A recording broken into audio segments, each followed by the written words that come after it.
नमस्कार, आपण पाहत आहात लोकांक्षा न्यूज. परळीच्या इतिहासामध्ये नांदी ठरणाऱ्या कॉलेजच्या आज भूमिपूजन करत आहे. भविष्याचे देखील नांदी असेल. देशभरातून सगळे विद्यार्थी या ठिकाणी कोणत्याही नेतृत्व असेल, लोकप्रतिनिधी असेल, लोक त्याच्यावर विश्वास ठेवून त्याला निवडून देतात. जेव्हा या परळीमध्ये राजकारणाची सुरुवात मुंडे साहेबांनी केली तेव्हा पण या परळीच्या विकासामध्ये एक एक गोष्ट ते वाढवत गेले. या ठिकाणी त्यांनी कारखाने काढले, वेगवेगळ्या सोयी सुविधा केल्या. मग आता अजून जग वाढलंय. आता आम्ही काय केलं पाहिजे? आता आपल्या मुलं, जी तरुण पिढी आहे, त्यांना शिक्षणासाठी बाहेर जावं लागतं. या भागातच जर सोय झाली तर या भागात रोजगार येईल, बाहेरचे विद्यार्थी येतील, नुसते जे राज्यातले नाही देशभरातले येतील. त्यामुळे हे सुंदर काम आमच्या हातून होत आहे या भागाच्या सेवेसाठी. आणि याला स्वर्गीय अजितदादांनी एका क्षणात निधी दिला, एक बारामतीला आणि एक परळीला. राज्यात फक्त 2च कॉलेज मंजूर झाले. मला खरं तर त्यांच्या हस्ते उद्घाटन करायचं होतं, पण साक्षात आज त्यांच्या धर्मपत्नी आल्या, म्हणजेच दादा आले आणि सन्माननीय मुख्यमंत्री पण येणार होते. पण मध्ये आचारसंहितेमुळे आम्हाला 2दा डेट बदलावी लागली. आता ते म्हणाले मी लोकार्पणाला येतो, तुम्ही भूमिपूजन करा. आता या कृषी कॉलेज सन्माननीय धनंजय मुंडे यांनी आणलंय, प्रीतमताईंनी तर रेल्वे आणली, नॅशनल हायवे आणली. आमचा सर्व परिवार हा जेव्हा आम्हाला ती संधी मिळते, आम्ही लोकांसाठी काहीतरी करून ते कामातून उरलं पाहिजे अशा भावनेनी मुंडे साहेबांनी आमच्यावर संस्कार केलेले आहेत. तर ते करतोय, प्रयत्न करतोय. मात्र एकंदरीत जर बघितलं आज राज्याच्या राजकारणामध्ये आज पृथ्वीराज बाबांनी देखील एक वक्तव्य केलं की मुंडे साहेब हे काँग्रेसमध्ये येणार होती, तशी बैठक देखील झालेली होती. अहमद पटेल यांनी त्यांच्या बैठका झाल्या. आता काय करायचं त्याबद्दल? आता त्याचा एव्हिडन्स, त्याचं काही सिग्निफिकन्स नाही. मुंडे साहेब आता हयात नाही आहेत आणि त्यामुळे आता त्यांच्याविषयी काही आता वक्तव्य आम्ही करणं जे तिथे उपस्थित नाही ते उचित नाही आणि त्याचं आता औचित्य नाही. मुळात असं काय तुमच्या काय करणार आहेत तुम्ही? त्याचं आहे का? एवढा विकास घालवला का? 500-600 कोटी कुणी नसणाऱ्या माणसाचं वक्तव्य आज काढणं आणि त्याचा दाखला देणं, अरे हो, त्यांनाच विचारतोय मी की त्यांनाही शोभत ते काही म्हणले असतील ते मी त्याला त्या ठिकाणी माझं उपस्थिती नसेल ते स्टेटमेंट मी देत नाही. आणि मी उपस्थित असले तरी त्या व्यक्तीचं प्रायव्हेट गोष्ट बोलणं सगळ्यांसमोर हे मला वाटतं उचित नाही. त्याबद्दलचं मला टिप्पणी करता येणार नाही, मी नव्हते.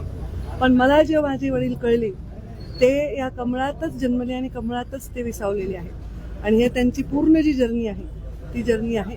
आता राजकारणामध्ये आजच्या परिस्थितीमध्ये अजूनही त्यांचं नाव लोक घेतात. कोणत्याही अर्थाने मी नाही म्हणत की पृथ्वीराज बाबांनी अनादराने घेतलंय, आदरानेच घेतलं असेल. आता माझ्याविषयी परवा वडवट्टीवारांनी टिप्पणी केली, ते पण अनादर करत नाही.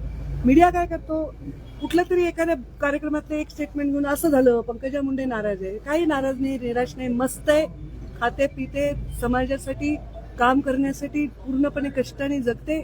माझ्या बापाने पण आयुष्याचा शेवटचा श्वास समाजाच्या सेवेत घेतलेला आहे आणि त्यामुळे पहिले पक्ष, नंतर आधी राज्य आहे. आमच्या पक्षाची शिकवण आहे, आधी राष्ट्र आहे मग पक्ष आहे. ज्या संघटनेला मुंडे साहेबांनी एवढा मोठा वटवृक्ष बनवला, त्या मुंडे साहेबांनी त्या संघटनेला जे दिले त्यानंतर मला वाटत नाही की अशा पद्धतीने त्यांच्याविषयी विचार आता करण्याची आवश्यकता. पण विरोधी पक्षातील काँग्रेस असेल वारंवार अशा पद्धतीने जे स्टेटमेंट करतात, तुमच्या बाबतीत असेल किंवा माझ्या बाबतीत त्यांनी जे स्टेटमेंट केलं ते तुमच्यामुळे केलं. तुम्ही असा बूम लावला त्यांना आणि विचारलं की पंकजा मुंडे नाराज आहेत, निराश आहेत. तुम्ही मला विचारलं का मी नाराज आहे का निराश आहे? तुम्ही त्यांना विचारलं, पण ते म्हणणारच ना की त्यांना जे वाटतं ते म्हटले. त्यांनी त्यांचं उत्तर दिलं.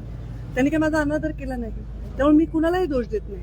मी एवढंच सांगते की ज्या ठिकाणी मी आणि असे खूप कमी परिवार आहेत जे त्या संघटनेला बांधलेले आहेत आणि त्या संघटनेच्या काही वादळ येऊ, काही त्रास होऊ किंवा चांगलं होऊ, त्या चांगलं झाल्यावर माजत नाही, त्रास झाल्यावर म्हणजे त्याची भावना बदलत नाही. तर त्या पद्धतीने आम्ही जगलेलो आहोत सन्मानाने. त्यामुळे मला त्यांना दोष द्यायचा नाही आहे कोणालाही, ना पृथ्वीराज बाबाला द्यायचा आहे ना वडवट्टीवारांना द्यायचा आहे. मला दोष द्यायचा आहे की माझ्या बंजारा समाजाच्या वसंतराव नाईक जयंतीच्या वाक्याला तुम्ही बातमी बनवल्या, बहुत त्याने उत्तर दिलं. मग त्यामुळे मी त्यांनाही दोष देणार नाही आणि कोणाला दोष देणार नाही. त्यामुळे अर्थाचे अनर्थ करू नका.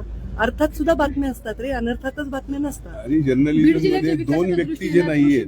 नंतर आता पशुवैद्यकीय महाविद्यालय आलेले ताई आता आम्ही एक मीडियावर विद्यालय करणार दाखलं आहे. कोण देणार? अहमद पटेल साहेब पण नाही, स्वर्गीय मुंडे साहेब पण नाही. मीडियावर विद्यालय. आणि अशी जर्नलिझम होत नाही.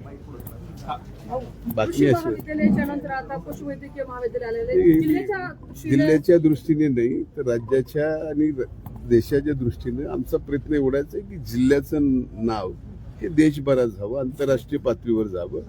या अशा वास्तू उभ्या कराव्यात की जिथं या शैक्षणिक दालनामध्ये देशभरातून आंतरराष्ट्रीय पातळीवरून विद्यार्थ्यांनी शिकण्यासाठी इथं आलं तर स्वाभाविकच या जिल्ह्याचं नाव विकासाच्या दृष्टीने फार मोठं होतं देश पातळीवर. ते आमचा करायचा प्रयत्न हे जे प्रयत्न आहे त्याची जाणीव आपल्यालाही असू द्या एवढीच आमची आणि विनंती. माझा कॅमेरा मागे रेकॉर्ड करते, त्यामुळे जर चुकीचे माझे स्टेटमेंट आले तर हक्कभंग